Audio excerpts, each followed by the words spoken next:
গত 1 এপ্রিল 2026 তারিখ চট্টগ্রাম থেকে সিলেটগামী একটি তেলবাহী ট্রেন হবিগঞ্জ জেলার মাধবপুর উপজেলা রাজাপুর নামক স্থানে 6টি বগিসহ ট্রেন লাইনচ্যুত হয়েছে। খবর পেয়ে 95 হবিগঞ্জের নিয়ন্ত্রণাধীন তেলিয়াপাড়া এবং মনতলা বিবি থেকে টহলদল ঘটনাস্থলে আসেন। ঘটনার সদর হতে আমি এক রকমের বিজিবি সদস্য নিয়ে ঘটনাস্থলে আসি যাতে তেল অবশ্য না হয়, এবং এইসব তেল সংগ্রহ করছি আমরা গ্রামের মধ্যে।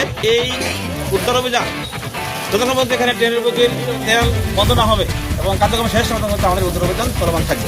আজকে রাত্রে মনে করেন এই যে তেলের ট্রেন স্টেশনে পড়ে যায়, বিজিবি দৌড় তো এখানে আসছে মনে করেন এই যে তেলগুলো নিরাপদভাবে উদ্ধার করতেছে।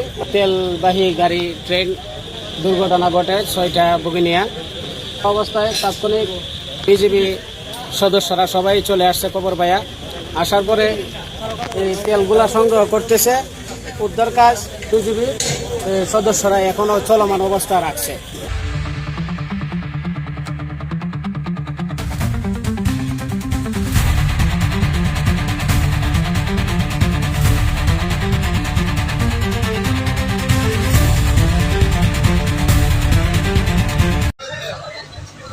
গত রাত থেকে বিজিবি উদ্ধার তৎপরতার মাধ্যমে বিপুল পরিমাণ জ্বালানি তৈল নিজস্ব জারিগান অবলিক গ্রামের মধ্যে সংরক্ষণ করতে সক্ষম হয়েছে।